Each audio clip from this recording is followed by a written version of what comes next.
Une simple phrase prononcée lors d'un barbecue entre voisins a détruit mon mariage. Ma femme a souri en la disant. Tout le monde l'a entendu. Je suis parti en silence et j'ai disparu. Elle pensait m'avoir brisé. Elle n'avait aucune idée que je me préparais à ce moment depuis longtemps, ni de ce que son propre fils allait me révéler. Je m'appelle Thomas Hubert. J'ai 44 ans et je possède une entreprise de location de matériel de BTP dans la région lyonnaise. J'ai bâti cette affaire à partir de rien en 15 ans, en faisant des semaines de 70 heures, en ratant des anniversaires et des vacances, tout ça pour que ma famille puisse avoir la vie qu'elle méritait. Ma femme, Amélie, a 37 ans et travaille au service marketing d'un grand cabinet dentaire en centre-ville. Nous sommes mariés depuis 11 ans. Elle a amené Raphaël dans notre mariage, son fils issu d'une première union. Le gamin avait 3 ans à l'époque. Il m'a appelé Tom pendant les 2 premières années jusqu'à ce qu'un matin, il dise simplement un papa. Comme si c'était la chose la plus naturelle au monde. Ce garçon a 14 ans aujourd'hui. Il joue dans l'équipe cadet du club de rugby local. Je l'aime comme s'il était de mon propre sang. La soirée avait commencé normalement. Nous sommes allés chez les Dumont pour leur barbecue annuel d'été. Ce n'étaient pas des amis proches, plutôt notre cercle social, les gens avec qui Amélie aimait passer du temps. Damien Dumont travaillait dans l'immobilier commercial. Sa femme, Karine, était prof de yoga et postait tout le temps à ce sujet sur Instagram. Leur jardin ressemblait à une page de magazine, avec des guirlandes lumineuses au-dessus d'une terrasse en pierre et un barbecue intégré qui coûtait probablement plus cher que ma première camionnette. Amélie portait cette robe d'été bleue que je lui avais offerte pour son anniversaire, celle qui faisait briller ses yeux. Elle semblait heureuse, riant avec les autres épouses, buvant du vin dans ces verres immenses qui contiennent la moitié d'une bouteille. Je me tenais près du grill avec Damien et quelques autres types, parlant des taux d'intérêt et des résultats de l'Olympique lyonnais, les trucs habituels. Vers 20 h, nous nous sommes tous assis à la longue table qu'ils avaient dressée dehors. Quelqu'un a porté un toast, les verres ont tinté et la conversation a coulé facilement. Karine a demandé à chacun de partager son souvenir le plus romantique. Le genre de jeu typique des soirées un peu arrosées. Les gens ont fait le tour de la table avec leurs histoires répétées, des voyages d'anniversaire et des récits de demandes en mariage. Puis ce fut le tour d'Amélie. « Oh, la nuit la plus romantique de ma vie », a-t-elle dit, sa voix portant à travers la table. Ce n'était certainement pas avec mon mari. Elle a souri en le disant. Pas nerveuse, pas d'excuses, elle a juste souri comme si elle racontait une blague que tout le monde devrait trouver amusante. La table est devenue silencieuse. La fourchette de quelqu'un a grincé contre une assiette. Damien s'est raclé la gorge. Je suis resté assis là, ma main figée à mi-chemin vers ma bouteille de bière, attendant qu'elle en rie, qu'elle dise qu'elle plaisantait. Qu'elle me regarde avec ses yeux qui me faisaient oublier mon propre nom. Elle ne l'a jamais fait. Elle a juste pris une autre gorgée de vin et a commencé à parler à Sandrine, à côté d'elle, d'un spa qu'elle voulait visiter. Je me suis levé lentement, ma chaise raclant contre la pierre. Personne n'a dit un mot alors que je contournais la table, attrapais mes clés sur la desserte près du portail et partais. Je n'ai pas pris ma veste, je n'ai pas dit au revoir, j'ai juste marché jusqu'à mon 4x4, démarré le moteur et conduit. J'ai arrêté de regarder mon téléphone après le premier kilomètre. Une phrase insouciante lors d'un barbecue avait ruiné tout ce que je pensais avoir. Et quand je me suis évanoui dans le silence cette nuit-là, Amélie n'avait aucune idée de ce qui l'attendait. J'ai conduit pendant 2 heures sans arrêt. Pas de musique, pas de destination, juste le bourdonnement des pneus sur l'asphalte de l'autoroute A6 et la rage qui montait dans ma poitrine. Finalement, je me suis arrêté sur une aire de repos près de Villefranche, je me suis garé sous un lampadaire clignotant au fond du parking et je suis resté là, agrippant le volant jusqu'à ce que mes jointures blanchissent. Mon téléphone n'arrêtait pas de vibrer. Texto après texto allumant l'écran. J'ai fini par regarder. La plupart venaient du groupe WhatsApp qu'Amélie partageait avec ses amis. Quelqu'un avait déjà posté ce qui s'était passé, avec des émojis qui rient. OMG, Amélie, tu es terrible. Avec 3 émojis tête de mort. Je ne peux pas croire que tu aies dit ça. Suivi de verres de vin et d'autres rires. Amélie elle-même avait posté dans le fil de discussion. Quoi? C'était juste une blague. Les gens sont si sensibles. Juste une blague. Voilà à quoi se résumaient 11 ans de mariage. Une chute de blague lors d'un barbecue. Mais voilà le truc. Il ne savait pas. Ce qu'Amélie ne savait pas. Je n'étais pas l'imbécile qu'elle pensait que j'étais. J'observais, je documentais, je me préparais depuis des mois. J'ai ouvert mon ordinateur portable, celui que je gardais dans le camion pour les chantiers, et je me suis connecté à un cloud dont Amélie ignorait l'existence. À l'intérieur se trouvait un dossier intitulé Sauvegarde compta 2024. Un nom ennuyeux, intentionnellement ennuyeux, le genre de truc sur lequel personne ne cliquerait même s'il le trouvait. Dans ce dossier se trouvaient 63 fichiers, des captures d'écran de messages entre Amélie et quelqu'un enregistrés dans son téléphone sous le nom de coach sportif. Des photos que j'avais prises de sa voiture garée à l'hôtel Mercure près du périphérique quand elle m'avait dit qu'elle déjeunait avec sa sœur. Des relevés bancaires montrant des retraits d'espèces tous les vendredis depuis 6 mois. Toujours 200 €. Toujours au distributeur près de son bureau. Un reçu pour une chambre d'hôtel à Bordeaux pendant un week-end.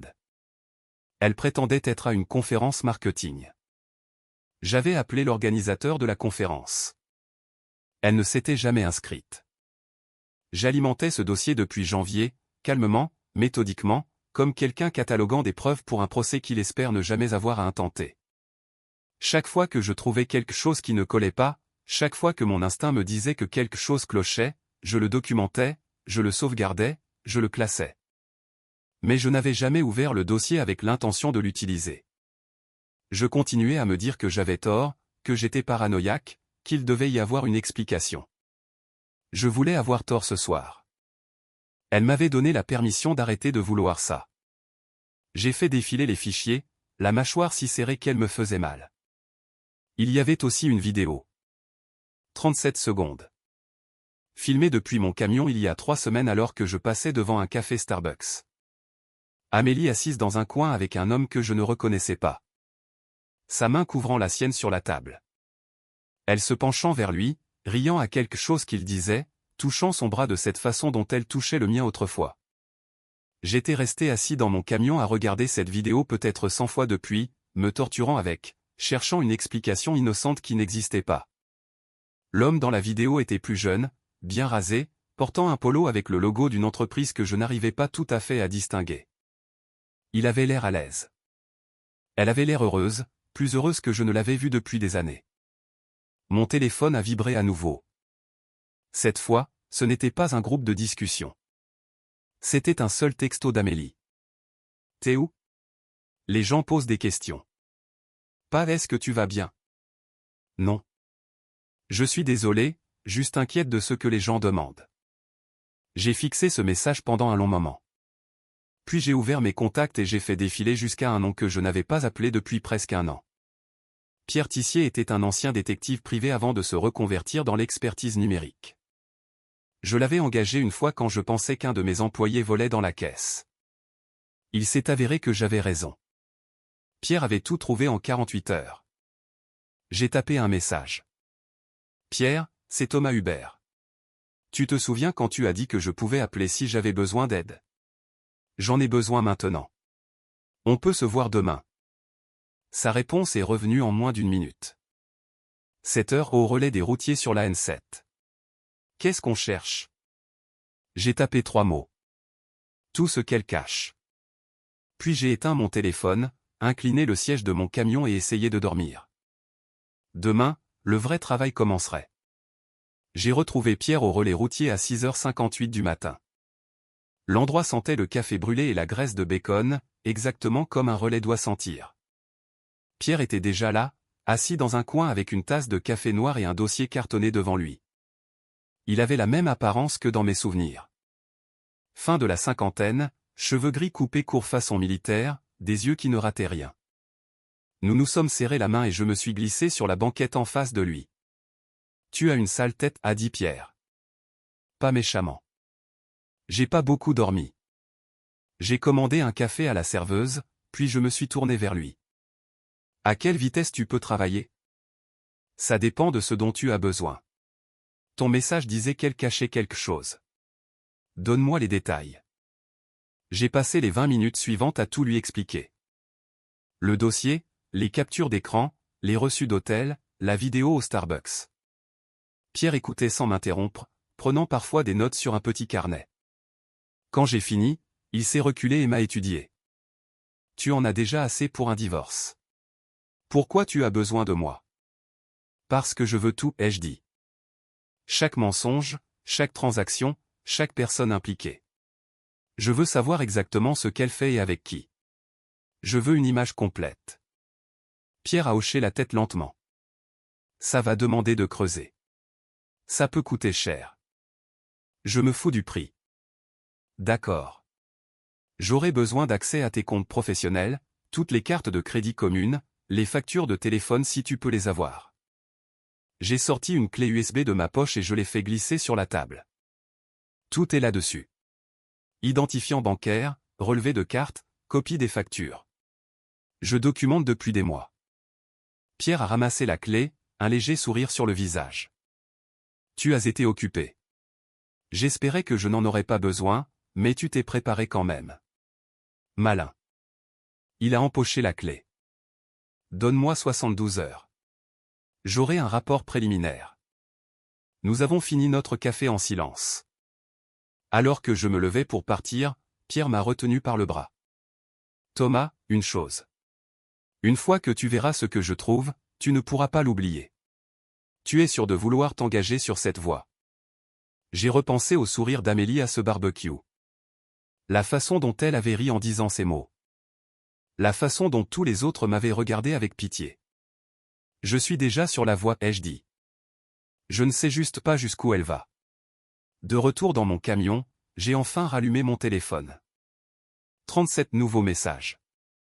La plupart d'Amélie, passant de l'inquiétude à la colère puis au désespoir. Le dernier envoyé à 2 heures du matin disait juste « Bien, reste où tu es. Tu verras si ça m'intéresse. » Mais il y avait un autre message qui a attiré mon attention, de Raphaël, mon beau-fils. « Papa, tu peux m'appeler quand tu reçois ça? S'il te plaît, c'est important. Ne le dis pas à maman. » Mon estomac s'est noué. Je l'ai appelé immédiatement. Il a décroché à la première sonnerie, sa voix basse et précipitée. « Papa, t'es où? » Je vais bien, Raph. Qu'est-ce qui ne va pas? Je dois te parler. Pas au téléphone. Tu peux me retrouver après l'entraînement de rugby? Vers 17 heures. Il y a quelque chose que tu dois savoir sur maman. Raphaël, c'est quoi? Pas au téléphone, a-t-il répété. S'il te plaît, papa.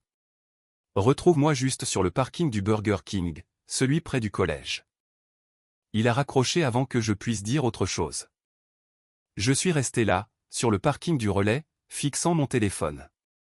Quoi que Raphaël ait à me dire, c'était assez grave pour qu'il ne veuille pas que sa mère le sache.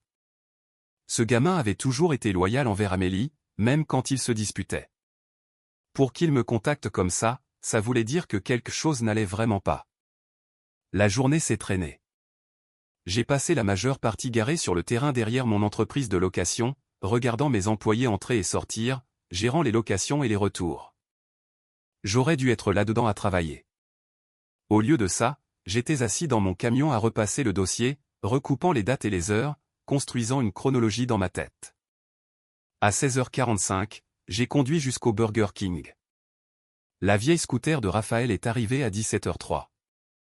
Il a regardé autour de lui nerveusement avant de marcher vers mon camion et de grimper sur le siège passager. « Salut, bonhomme, ai-je dit. » Il n'a rien dit pendant un moment, juste assis là, ses mains agrippant ses genoux, la mâchoire contractée comme s'il essayait de trouver les mots. « Raphaël, quoi que ce soit, tu peux me le dire. » Il a sorti son téléphone, l'a déverrouillé et me l'a tendu. J'ai enregistré ça il y a 2 semaines. J'allais l'effacer, mais après ce qui s'est passé hier soir, j'ai pensé que tu devrais l'entendre. J'ai regardé l'écran. C'était un enregistrement vocal de 11 minutes. J'ai appuyé sur lecture. La voix d'Amélie a rempli l'habitacle, claire comme de l'eau de roche. Elle était au téléphone avec quelqu'un, riant, parlant sur ce ton qu'elle utilisait quand elle pensait être intelligente. Je sais. Thomas n'a aucune idée. Il fait 70 heures par semaine. Il rentre épuisé. Il ne remarque rien. Honnêtement, c'est presque trop facile. Mon sang s'est glacé. Raphaël fixait droit devant lui, ne me regardant pas. L'enregistrement continuait. Amélie parlait de retrouver quelqu'un dans des hôtels. Parlait de la façon dont elle ouvrait des cartes de crédit à mon nom parce que je ne vérifie jamais mes rapports de crédit. Parlait de virer de l'argent de notre compte professionnel vers un compte offshore qu'elle avait créé. Parlait de la façon dont elle planifiait ça depuis plus d'1 an. Et puis elle a dit un nom, Julien Philippon, qui travaillait pour Fournitures Industrielles du Rhône, l'un de mes plus gros fournisseurs, le type qui me vendait du matériel tous les mois. Le type à qui j'avais probablement parlé 100 fois. L'enregistrement s'est terminé. Je suis resté assis là, le téléphone à la main, ayant l'impression que quelqu'un m'avait vidé de l'intérieur avec une cuillère. Je suis désolé, papa, a dit Raphaël doucement. Je ne savais pas quoi faire. C'est ma mère, mais ce qu'elle te fait, c'est pas juste. Je l'ai regardé. Ce gamin de 14 ans qui venait de me remettre la preuve qui détruirait sa mère, qui m'avait choisi, moi, plutôt qu'elle. Merci, ai-je réussi à dire. Merci de me l'avoir dit. Qu'est-ce que tu vas faire? Je ne sais pas encore, ai-je dit. Mais Raphaël, quoi qu'il arrive, toi et moi, on reste soudés, toujours. Il a hoché la tête, essuyant ses yeux rapidement. Je peux rester avec toi quand tout ça va exploser. Je ne veux pas être avec elle. Ouais, ai-je dit. Ouais, tu peux rester avec moi. Pierre m'a appelé le lendemain matin à 7h15. Tu vas vouloir t'asseoir pour ça. J'étais déjà assis, buvant un café de station-service dans mon camion devant l'hôtel B&B où j'avais passé la nuit. Parle-moi. Ta femme a été occupée. Vraiment très occupée. J'ai trouvé 3 cartes de crédit ouvertes à mon nom au cours des 18 derniers mois. Le solde total est de 47 000 €. Les dépenses sont principalement des hôtels, des restaurants, des cadeaux. Elle a aussi systématiquement vidé ton compte professionnel. De petites sommes. 500 à 1000 € à la fois. Toujours étiqueté comme paiement fournisseur ou achat de fourniture. Combien? 62 000 € sur l'année écoulée. Peut-être plus. Je creuse encore. Le chiffre m'a frappé comme un coup de poing. 62 000 €. Envolé. L'argent que j'avais gagné. L'argent qui était censé faire tourner mon entreprise. Payer mes employés. Il y a plus, a continué Pierre. J'ai tiré les relevés téléphoniques. Elle est en contact avec Julien Philippon, le type de fourniture industrielle, depuis 14 mois. Des centaines d'appels et de SMS. J'ai aussi trouvé des factures d'hôtel. Il se retrouve dans la même zone près du périphérique tous les vendredis après-midi depuis 6 mois. Chambre 412. Toujours payé avec l'une de ses cartes de crédit à ton nom. J'ai fermé les yeux. Tous les vendredis. Alors que je pensais qu'elle déjeunait avec des amis ou faisait des courses. Chaque vendredi. C'est là que ça devient intéressant, a dit Pierre. J'ai fait des recherches sur ce Julien. Il a 34 ans, vit dans un appartement vers la Pardieu, mais voilà le truc, il n'est pas divorcé comme il le prétend. Il est marié. Le nom de sa femme est Danielle Philippon. Ils sont séparés depuis 8 mois, mais toujours légalement mariés. Et écoute ça, elle a demandé la séparation après avoir découvert qu'il la trompait. Avec Amélie, probablement. J'essaie de joindre Madame Philippon maintenant. Si elle accepte de me parler, on pourrait avoir une alliée. Une alliée? La femme de l'homme qui couchait avec ma femme. La symétrie de la chose était presque drôle. Il y a autre chose, a dit Pierre, sa voix baissant d'un ton. J'ai trouvé des dossiers médicaux. Amélie était enceinte il y a 3 mois. Elle a mis fin à la grossesse. Le monde s'est arrêté. Juste arrêté. Quoi? Des dossiers d'une clinique à Lyon. Elle était enceinte de 8 semaines quand elle a subi l'IVG. Vu le calendrier, ça aurait été l'enfant de Philippon. Je ne pouvais pas parler, je ne pouvais pas penser. Amélie et moi n'avions pas été intimes depuis des mois. Elle prétendait être stressée, trop fatiguée, pas d'humeur. Et pendant tout ce temps, elle était enceinte de l'enfant d'un autre homme. Thomas, tu es toujours là. Ouais, ai-je dit, ma voix creuse. Ouais, je suis là. Je travaille encore sur le côté business. Si elle a imité ta signature sur des documents, c'est de la fraude. Un crime fédéral. Enfin, un délit grave en France. J'aurai un rapport complet demain après-midi. Envoie-le quand tu l'as. Tout. J'ai raccroché et je suis resté assis sur le parking à regarder le vide. 47 000 de dettes de carte de crédit dont je ne savais rien. 62 000 volés à mon entreprise. Une grossesse, un avortement, tout ça caché. Tout ça des mensonges. Mon téléphone a vibré. Un texto de Raphaël. Maman demande où tu es. Je lui ai dit que je ne savais pas. Elle pète les plombs. Aussi, elle retrouve quelqu'un pour déjeuner aujourd'hui. Je l'ai entendu au téléphone. Tu veux que je la suive? J'ai fixé ce message. Mon beau-fils de 14 ans proposant d'espionner sa propre mère pour moi. Une partie de moi voulait lui dire non, qu'il ne devrait pas être au milieu de tout ça. Mais une autre partie de moi, la partie froide et calculatrice maintenant, savait que j'avais besoin de chaque avantage. Ne la suis pas, ai-je répondu. Mais si tu entends autre chose, fais-le-moi savoir. Et Raphaël, sois prudent. Ne la laisse pas t'attraper. Je le ferai pas. Je t'aime, papa. Je suis resté assis longtemps à penser qu'Amélie avait transformé notre mariage en scène de crime. Elle m'avait volé, m'avait menti, m'avait trahi de toutes les manières possibles, et elle avait fait tout ça avec un sourire sur le visage, me faisant sentir que j'étais le problème, que j'étais paranoïaque ou contrôlant ou pas assez attentif. Eh bien, elle avait raison sur une chose. Je n'avais pas été assez attentif. Mais j'étais attentif maintenant. Pierre a livré son rapport complet jeudi après-midi. Nous nous sommes retrouvés au même relais et il a fait glisser un dossier épais sur la table. Je l'ai ouvert et j'ai commencé à lire, relevé bancaire, demande de crédit avec ma signature imitée, photo de surveillance d'hôtel, relevé téléphonique, tout documenté, organisé. Accablant. Elle planifie ça depuis au moins 18 mois, a dit Pierre. La première carte de crédit a été ouverte à ton nom en février de l'année dernière. Elle a été prudente, méthodique, presque professionnelle. Presque. Elle est devenue négligente avec le compte professionnel. Les virements sont trop réguliers, trop évidents une fois qu'on sait quoi chercher. N'importe quel comptable un peu compétent le repérerait en 10 minutes. J'ai feuilleté les pages. Chacune était un autre clou dans le cercueil de mon mariage. Et Julien Philippon? Marié. Le nom de sa femme est Daniel.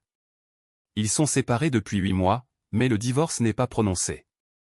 Apparemment, elle l'a surpris en train de tromper, même si elle ne savait pas avec qui à l'époque. Je l'ai contactée hier.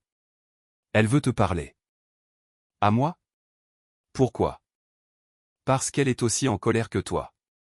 Et elle a des informations que tu voudras avoir. Des reçus d'hôtel qu'il a laissés dans sa voiture. Des SMS qu'elle a capturés avant qu'il ne les efface. Elle monte son propre dossier. Quand peux-tu la rencontrer? Demain matin, 10 h au Starbucks de la Pardieu. Elle t'attendra. J'ai fermé le dossier. Merci, Pierre. Envoie-moi ta facture. Déjà fait. Mais Thomas, une dernière chose. J'ai trouvé des dossiers médicaux. Ta femme a subi une autre intervention il y a 6 mois, avant la grossesse récente. Elle a été traitée pour une MST, la chlamydia, ce qui signifie soit qu'elle te l'a donnée, soit que Philippon la lui a donnée et qu'elle l'a cachée. J'ai senti mon estomac se retourner. Je dois me faire tester. Probablement une bonne idée. Je suis désolé, mec. Je sais que ce n'est pas facile à entendre. Facile. Rien de tout ça n'était facile, mais c'était nécessaire. Ce soir-là, mon téléphone a sonné. Numéro inconnu. J'ai failli ne pas répondre, mais quelque chose m'a poussé à décrocher. Thomas? Une voix de femme, familière, mais lointaine, comme entendre un écho d'une autre vie. Oui. C'est qui? C'est Laurence. Laurence Michel. Je ne sais pas si tu te souviens de moi. Je me suis redressé. Laurence Michel. Nous étions sortis ensemble en terminale et à la fac. On avait rompu quand elle est partie en école d'infirmière à Paris et que je suis resté à Lyon pour lancer mon entreprise. C'était il y a plus de 20 ans. Laurence, bien sûr que je me souviens de toi. Comment as-tu eu mon numéro? J'ai croisé Denise au supermarché hier. Elle a mentionné ce qui s'est passé au barbecue des Dumont. Toute l'histoire avec Amélie. Je voulais juste Je voulais appeler pour voir si tu allais bien. Denise. Bien sûr. Les ragots voyageaient vite dans notre cercle social. Je gère, ai-je dit prudemment. Thomas, je sais qu'on ne s'est pas parlé depuis une éternité et peut-être que je dépasse les bornes, mais si tu as besoin de parler à quelqu'un qui n'est pas impliqué dans tout ça, je suis là. J'ai traversé un divorce il y a 3 ans. Je sais à quel point on peut se sentir isolé. Il y avait quelque chose dans sa voix. Une inquiétude sincère, pas de jugement, pas de pitié, juste de la gentillesse. J'apprécie ça, ai-je dit. Honnêtement, j'aurais bien besoin d'une oreille amicale en ce moment. Es-tu libre pour un café demain après-midi, après avoir eu un peu de temps pour tout digérer? J'ai pensé à mon emploi du temps. Rendez-vous avec Daniel Philippon le matin. Rien après ça à part plus de rage et de planification. Ouais. Ouais, je peux faire ça. Ou. Que dis-tu de cet endroit près de ton dépôt? La brasserie sur la Nationale. Disons 14 heures? J'y serai. Après avoir raccroché, je suis resté assis dans mon camion à me demander ce que je venais d'accepter. Laurence Michel. Je n'avais pas pensé à elle depuis des années. Mais entendre sa voix avait ramené des souvenirs d'une époque plus simple où la confiance venait facilement et où l'amour ne ressemblait pas à un piège. Le lendemain matin, j'ai rencontré Daniel Philippon au Starbucks. Elle avait 36 ans. Brune, l'air épuisé. Nous avons pris un café et nous sommes assis à une table dans le coin. Merci de me rencontrer, a-t-elle dit. Pierre Tissier a dit que vous voudriez peut-être voir ce que j'ai. Il a dit que vous aviez surpris Julien en train de tromper. Oui. J'ai trouvé des reçus d'hôtel dans sa voiture en février dernier. Quand je l'ai confronté, il a juré que c'était fini. Que c'était une erreur. J'ai été assez stupide pour le croire pendant environ 3 mois. Puis j'ai trouvé plus de reçus, plus de mensonges. J'ai demandé la séparation en août. Saviez-vous que c'était ma femme? Pas avant cette semaine. J'ai trouvé son téléphone déverrouillé sur le comptoir. J'ai vu des messages de quelqu'un nommé Amélie. La façon dont ils se parlaient. C'était évident qu'ils étaient ensemble depuis un moment. J'ai fouillé. J'ai découvert qu'elle était mariée avec vous. Je suis tellement désolé. Ce n'est pas votre faute. Elle a sorti un dossier de son sac. J'ai fait des copies de tout. Reçu, texto, photo. Il y a une photo en particulier que vous devriez voir. Il l'a prise le mois dernier. C'est lui et Amélie dans un restaurant à Annecy. Elle porte un collier. Est-ce que vous le reconnaissez? J'ai ouvert le dossier et j'ai trouvé la photo. Il y avait Amélie souriant à la caméra. Le bras de Julien autour de ses épaules. Et autour de son cou se trouvait le collier en platine que je lui avais offert il y a 5 ans, juste après qu'elle a fait une fausse couche de notre fille. Celui qui m'avait coûté 3000 €. Celui qui était censé signifier quelque chose. Elle le portait pour un rendez-vous avec lui. Ce fils de... Je me suis arrêté. J'ai pris une inspiration. Désolé. Ne vous excusez pas. Je ressens la même chose. Écoutez, je ne connais pas vos projets, mais si vous avez besoin de quelqu'un pour témoigner sur la moralité de Julien, sur la chronologie, je suis partante. Je veux qu'ils assument tous les deux les conséquences. Je vais probablement accepter votre offre. Nous avons parlé encore 30 minutes, partageant des informations, construisant une chronologie. Au moment où j'ai quitté ce Starbucks, j'avais assez de preuves pour les enterrer tous les deux au tribunal. À 14 heures, je suis entré dans la brasserie pour retrouver Laurence. Elle était déjà là, assise près de la fenêtre. Et quand elle m'a vu, elle a souri. C'était un vrai sourire, chaleureux et sans complications. Salut, a-t-elle dit quand je me suis assis. Salut. Nous avons parlé pendant 2 heures de la vie, de son divorce, de ce que je traversais. Elle n'a pas essayé de donner des conseils ou de me dire que ça irait. Elle a juste écouté. Et pour la première fois depuis des jours, j'ai eu l'impression de pouvoir respirer. Quand nous sommes finalement partis, elle m'a serré dans ses bras. Tu vas t'en sortir, Thomas. Je sais que tu le feras. Merci, ai-je dit. Pour tout. En retournant au motel ce soir-là, j'ai réalisé quelque chose. Amélie n'avait pas seulement pris mon argent ou ma confiance. Elle m'avait pris ma capacité à croire aux gens bien. Mais Laurence, Daniel, même Raphaël, ils me rappelaient que les gens bien existaient encore. Et peut-être qu'éventuellement, je pourrais en redevenir un moi-même. Raphaël m'a appelé dimanche après-midi. « Papa, je peux venir rester avec toi quelques jours ?» Maman me rend dingue. Qu'est-ce qui s'est passé? Elle n'arrête pas de me demander où tu es, ce que tu fais, si je t'ai parlé. C'est comme si elle m'utilisait comme un espion ou un truc du genre. Et elle agit bizarrement au téléphone tout le temps, pleurant et s'énervant. J'ai juste besoin d'une pause. Viens. Je suis à l'hôtel Campanile près de la N7, chambre 214. Il est arrivé 1 heure plus tard avec un sac à dos et ses affaires de rugby. On a commandé des pizzas et on s'est assis sur les lits pour regarder un match, sans vraiment parler, juste être là ensemble. À la mi-temps, il a coupé le son de la télé et s'est tourné vers moi. « Papa, il y a autre chose que je dois te dire sur maman. » D'accord. Il a sorti son téléphone, une énergie nerveuse émanant de lui. « Tu te souviens de cet enregistrement que je t'ai donné? Celui où elle parlait de l'argent et tout ça. » Ouais. Il y en a plus. Je l'enregistre depuis quelques mois maintenant.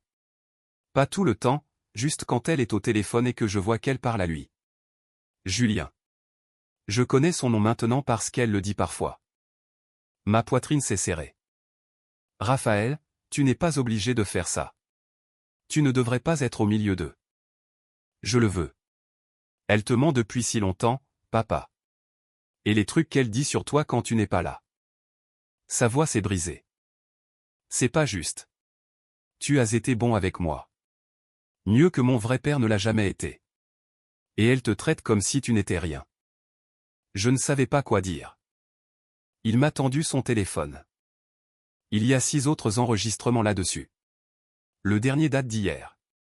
Elle parlait à Julien de la façon dont elle racontait aux gens que tu étais mentalement instable, que tu agissais de manière paranoïaque et contrôlante. Elle construit une histoire, papa.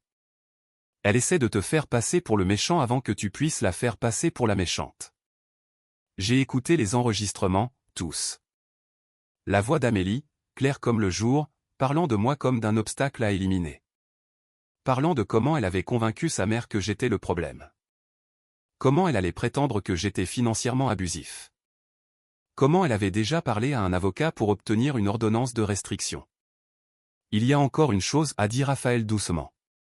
Elle me dit des trucs, elle me coache sur ce que je dois dire si quelqu'un demande. Elle veut dire aux gens que tu as été méchant avec moi, que tu me cries dessus, que j'ai peur de toi. Et tu as dit ça aux gens? Non, jamais. Parce que c'est pas vrai. Tu ne m'as jamais crié dessus. Tu as été le meilleur père que je pouvais demander. Il a essuyé ses yeux. Mais elle continue de pousser. Hier, elle a dit que si je l'aimais vraiment, je l'aiderais. Qu'ils essayaient de tout lui prendre et que je devais être de son côté. Je l'ai pris dans mes bras. Ce gamin, 14 ans, pris au milieu des manigances de sa mère, et il m'avait choisi. Il avait choisi la vérité. Écoute-moi, ai-je dit. Peu importe ce qui arrive, toi et moi, on va s'en sortir. Je ne vais nulle part. Tu comprends? Ouais, papa. Je comprends. Et Raphaël, tu n'as plus besoin d'enregistrer quoi que ce soit. Tu en as fait assez. Plus qu'assez. Mais si elle. J'ai ce qu'il me faut. Tu m'as donné plus qu'assez pour me protéger. Maintenant, concentre-toi juste sur le fait d'être un gamin. Laisse-moi gérer le reste. Il a hoché la tête, soulagé. Cette nuit-là, après qu'il s'est endormi sur l'autre lit, je suis resté assis dans le noir à écouter les enregistrements à nouveau.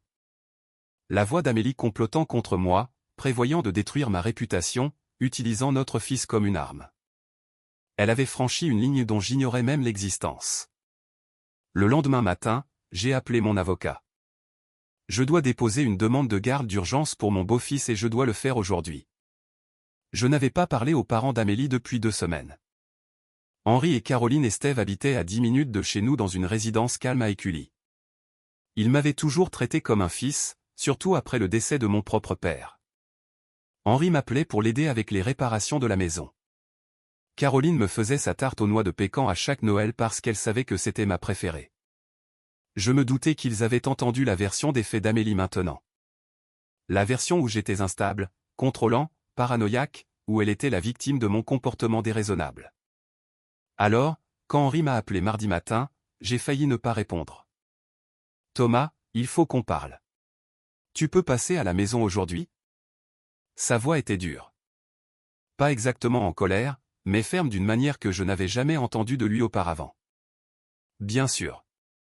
À quelle heure? Maintenant, ce serait bien.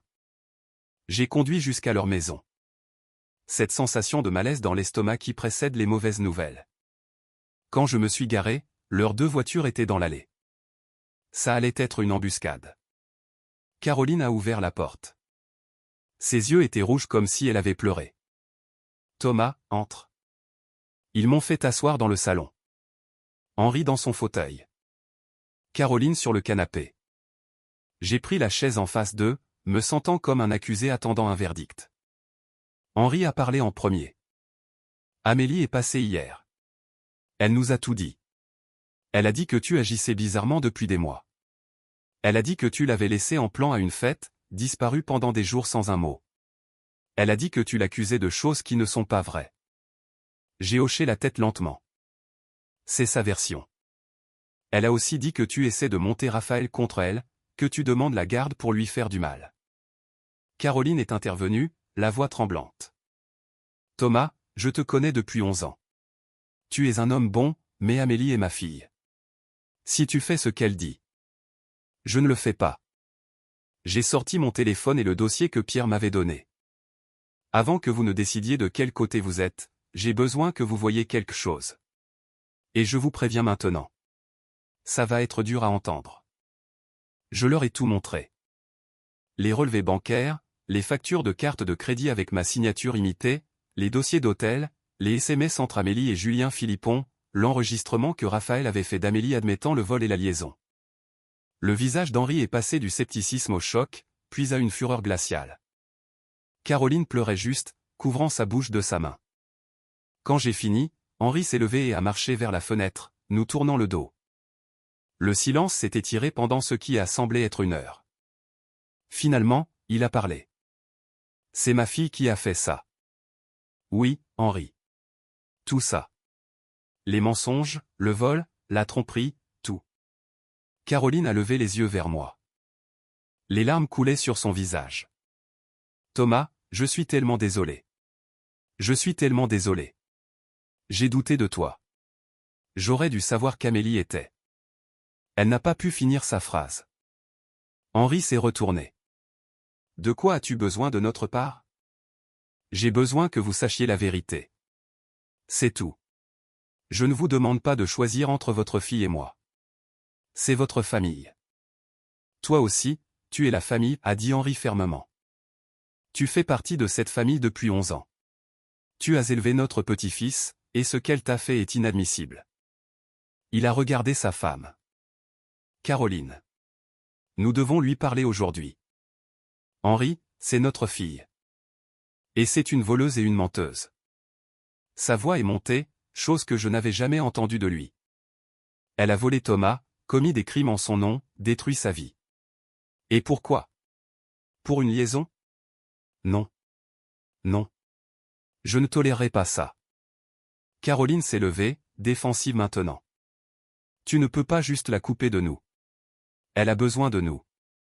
Ce dont elle a besoin, c'est d'affronter les conséquences de ses actes. Et que je sois maudit si je l'aide à les éviter. Je les regardais. Ces 2 personnes mariées depuis 43 ans soudainement de chaque côté d'un fossé. Henri, Caroline, s'il vous plaît, ne faites pas ça. Ne laissez pas Amélie déchirer votre mariage aussi. Henri a secoué la tête. Ce n'est pas à propos de toi, fils. C'est à propos de ce qui est juste, et ce qu'elle a fait est mal. Point final. Caroline pleurait plus fort maintenant. Tu vas le choisir lui plutôt que notre propre fille. Je choisis le bien contre le mal. Il y a une différence. J'ai quitté leur maison 20 minutes plus tard avec la promesse d'Henri qu'il témoignerait en ma faveur si on en arrivait là, et la supplication larmoyante de Caroline de ne pas détruire Amélie complètement. Le trajet de retour vers le motel a semblé plus long que d'habitude. Je venais de regarder une famille commencer à imploser et j'étais le catalyseur, que je le veuille ou non. Ce soir-là, Henri m'a appelé. Je voulais que tu saches. J'ai vu Amélie aujourd'hui. Je lui ai montré les preuves que tu m'as données. Je lui ai dit qu'elle devait réparer ça. Comment a-t-elle réagi? Elle a tout nié au début. Puis elle a pleuré. Puis elle s'est mise en colère et m'a dit que je la trahissais. Elle a dit que si je prenais ton parti, elle ne me parlerait plus jamais. Je suis désolé. Ne le sois pas. Je lui ai dit que si elle ne répare pas ce qu'elle a cassé, elle aura perdu plus que juste toi. Elle m'aura perdu aussi. Il a fait une pause. Caroline ne me parle pas en ce moment. Elle pense que je suis trop dur. Mais j'ai élevé cette fille pour qu'elle sache distinguer le bien du mal. Et quelque part en chemin, elle a oublié. Ou choisi d'oublier. Henri, je n'ai jamais voulu que ça se mette entre vous et votre femme. Ce n'est pas toi qui le fais, Thomas. C'est Amélie. Et si Caroline ne peut pas voir ça, alors on a de plus gros problèmes que je ne le pensais. Vendredi matin, j'ai reçu un appel de mon associé, Michel Randan. Michel et moi avions lancé l'entreprise de location ensemble il y a 15 ans, bien que je lui ai racheté la majorité des parts il y a environ 5 ans quand il voulait semi-retraiter. Il gérait encore une partie de la comptabilité et les relations fournisseurs. Thomas, on doit parler. Il y a un truc qui cloche dans les comptes. Je l'ai retrouvé au bureau. C'était la première fois que j'y mettais les pieds depuis plus d'une semaine. L'endroit semblait étranger, comme si je visitais la vie de quelqu'un d'autre. Michel avait des tableaux Excel étalés sur le bureau. Je faisais le rapprochement des comptes pour le trimestre et j'ai trouvé des écarts. De l'argent qui sort et qui ne correspond à aucune facture ou dépense légitime. Ça remonte à environ 18 mois. Combien jusqu'ici? Ça ressemble à 62 000 €, peut-être plus. Les transactions sont étiquetées comme paiement aux fournisseurs, mais quand je vérifie avec les factures réelles, les montants ne collent pas. Quelqu'un siphonne de l'argent et couvre ses traces. Je savais déjà qui. Amélie a accès au compte professionnel pour les urgences. Le visage de Michel s'est assombri. Thomas, dis-moi qu'elle n'a pas. Je lui ai tout montré. Les preuves que Pierre avait compilées, les enregistrements de Raphaël, la confession qu'Amélie avait faite au téléphone sur le transfert d'argent hors du compte pro. Michel s'est assis lourdement. Bon sang, depuis combien de temps ça dure? Au moins 1 an, peut-être plus. C'est de la fraude, Thomas. De l'abus de biens sociaux. On doit appeler la police, porter plainte. Je sais. Je vois mon avocat cet après-midi pour en discuter. Et notre relation commerciale avec Fournitures Industrielles du Rhône? Si Julien Philippon est impliqué. Il est impliqué. J'ai des preuves. Michel a secoué la tête. On doit couper les ponts avec eux immédiatement. Je me fiche qu'il soit l'un de nos plus gros fournisseurs. On ne peut pas faire affaire avec quelqu'un qui couche avec ta femme et l'aide à nous voler. D'accord. Michel a ouvert les contrats fournisseurs sur son ordinateur. Je rédige une lettre de résiliation tout de suite. Effet immédiat. Et Thomas, je mets comme motif manquement à l'éthique professionnelle. Qu'il explique ça à son prochain client potentiel. Je l'ai regardé taper. Cet homme qui avait été mon ami et partenaire depuis 15 ans montait au créneau pour moi sans hésitation. Merci, Michel. Ne me remercie pas. C'est le business. On ne vole pas ses associés. On ne couche pas avec la femme de son associé. Et on ne fait certainement pas les deux en espérant s'en tirer indemne. Cet après-midi-là, j'ai rencontré mon avocat, maître Robert Hérault. Je l'avais engagé spécifiquement pour le côté affaires, car le droit de la famille n'était pas sa spécialité. Robert était minutieux, méthodique et impitoyable quand il le fallait. Thomas, ce qu'Amélie a fait n'est pas juste un motif de divorce. C'est de l'escroquerie, les signatures imitées sur les demandes de crédit, le vol systématique sur un compte d'entreprise, l'usurpation d'identité. On parle de délits graves ici. Multiples infractions pénales. Quelles sont mes options? Vous pouvez déposer une plainte au commissariat et laisser la justice suivre son cours. Elle pourrait risquer de la prison ferme, selon l'agressivité du procureur. Ou vous pouvez utiliser ça comme levier. Dites-lui que vous garderez le silence si elle vous cède tout ce que vous voulez. La maison, La garde complète de Raphaël, 0 prestation compensatoire, une rupture nette. Et si je choisis la voie pénale? Elle va probablement en prison. Mais le processus prend des années et vous coûte une fortune en frais d'avocat. De plus, vous pourriez ne pas récupérer l'argent qu'elle a volé. Il est probablement déjà dépensé ou caché. L'option du levier vous donne ce que vous voulez, rapidement et proprement. J'ai pensé à Raphaël, à l'idée de voir sa mère aller en prison, au ragot, au procès, aux années d'appel et d'audience. Je veux l'option du levier. Mais je veux qu'elle sache exactement à quel point elle est passée près de la prison. Je veux qu'elle comprenne à quoi elle échappe. Robert a souri d'un air sombre. Je peux arranger ça. Je vais rédiger des papiers qui rendent la chose très claire. Signer tout ou faire face à des poursuites pénales.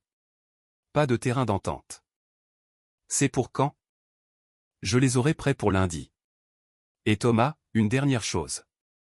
D'après ce que vous m'avez montré sur le testament de votre père et l'argent qui est allé dans la maison. Vous avez un dossier solide pour prouver que la propriété est un bien propre, pas un bien commun. Même sans les charges criminelles, vous gagneriez probablement la maison au tribunal. La fraude rend juste les choses plus rapides. J'ai quitté son cabinet en ressentant quelque chose que je n'avais pas ressenti depuis des semaines. Le contrôle. Amélie avait passé plus d'1 an à me prendre des choses. À me mentir, à détruire tout ce qu'on avait construit. Maintenant, il était temps pour elle d'affronter ce qu'elle avait fait. Mon téléphone a vibré. Un texto de Laurence Michel.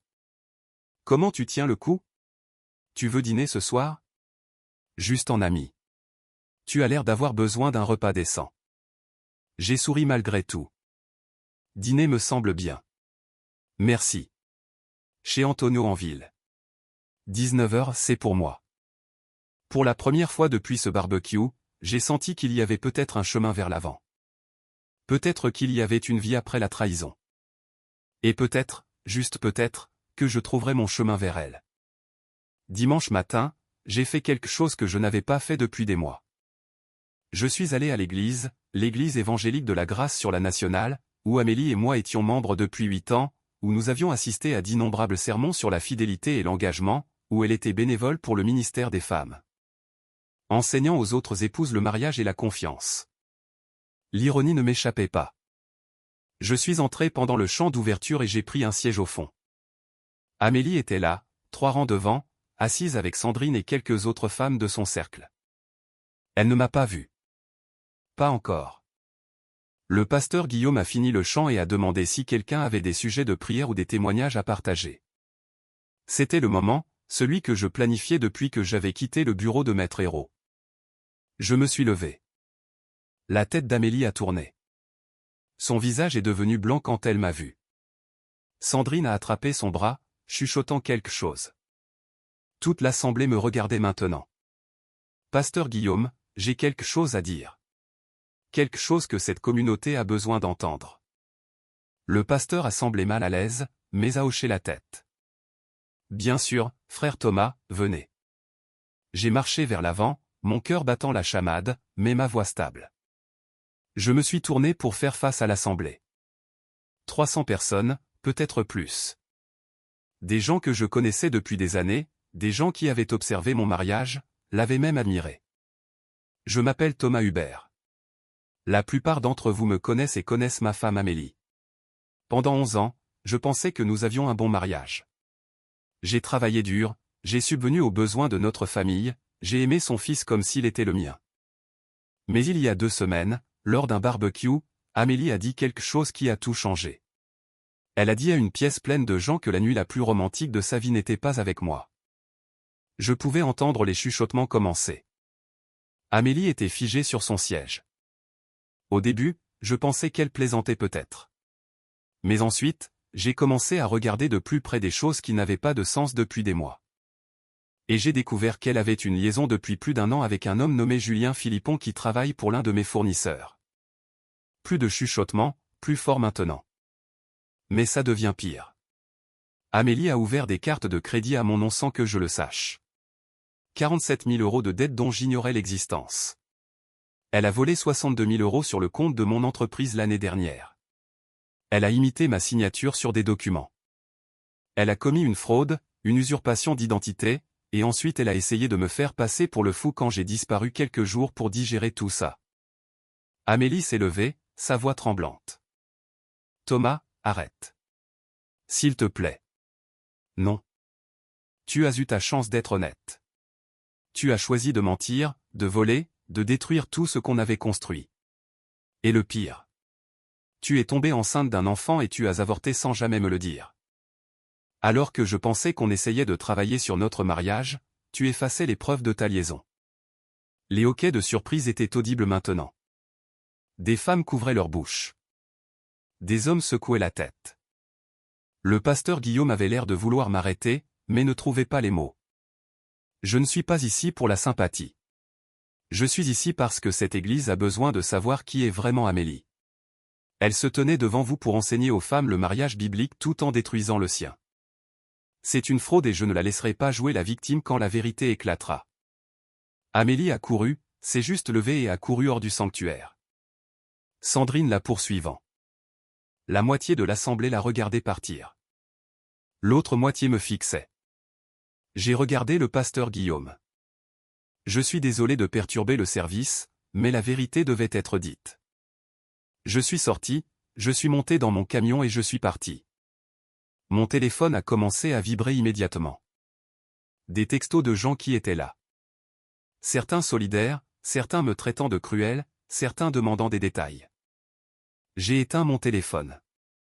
Ce qui était fait était fait. 3 jours après l'incident à l'église, l'avocat d'Amélie a appelé le mien. Elle était prête à signer. Pas de négociation, pas de combat, juste une reddition.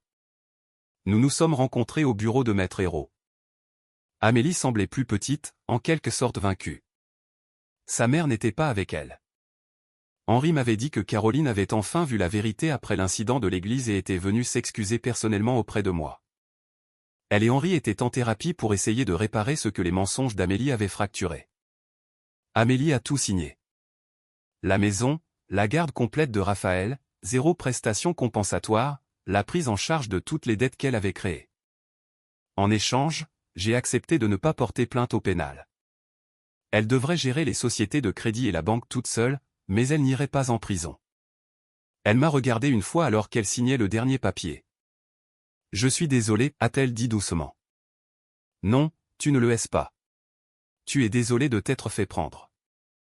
Elle n'a pas argumenté, a juste fini de signer et est partie. Raphaël a emménagé avec moi ce week-end-là. On a repeint sa chambre, acheté de nouveaux meubles, pris un nouveau départ. Il semblait plus léger, en quelque sorte, libéré du poids de la manipulation de sa mère. On se passait un ballon de rugby dans le jardin, on commandait des pizzas, on regardait des films, des trucs normaux, des trucs qui guérissent. Laurence est passée quelques fois, pas comme un rendez-vous, juste comme une amie. On s'asseyait sur la terrasse et on parlait de tout et de rien. De l'avenir, des secondes chances, d'apprendre à faire confiance à nouveau. Elle n'a jamais poussé, n'a jamais demandé plus que ce que je pouvais donner. 8 mois plus tard, Henri m'a appelé pour me dire qu'Amélie avait déménagé à Bordeaux. Un nouveau départ, disait-il, fuyant la honte, plus probablement. Le mari de Sandrine avait divorcé d'elle aussi, après avoir découvert sa propre liaison. Tout le cercle avait implosé. Julien Philippon a perdu son emploi chez Fournitures Industrielles du Rhône. Daniel Philippon a obtenu son divorce et a déménagé à Dijon avec leurs enfants. Aux dernières nouvelles, Julien travaillait dans un entrepôt vers Saint-Étienne, sa réputation détruite. Un soir, j'étais assis sur ma terrasse avec Raphaël, regardant le coucher de soleil. Il avait 15 ans maintenant, plus grand, plus confiant, commençant déjà à regarder les lycées avec internat sportif. « Papa, je peux te demander quelque chose ? » « Toujours. »« Tu penses que tu te remarieras un jour ? » J'y ai réfléchi. À Laurence qui était devenue une présence constante dans ma vie. À apprendre à faire confiance à nouveau, à construire quelque chose de vrai au lieu de vivre dans les ruines de quelque chose de faux. Peut-être ai-je dit. Un jour. Avec quelqu'un qui comprend ce que signifie la vérité. Raphaël a hoché la tête. Bien. Tu mérites ça. Le soleil a plongé sous l'horizon, peignant le ciel d'orange et de rouge. J'avais perdu une femme, mais j'avais gardé mon fils, ma dignité et mon entreprise. J'avais appris qui étaient mes vrais amis. J'avais découvert une force dont j'ignorais l'existence. Amélie avait essayé de me détruire. Au lieu de cela, elle avait juste dégagé tout ce qui était cassé, laissant de la place pour que quelque chose de meilleur puisse pousser. Et c'était plus cassé. C'était tout ce dont j'avais besoin pour recommencer.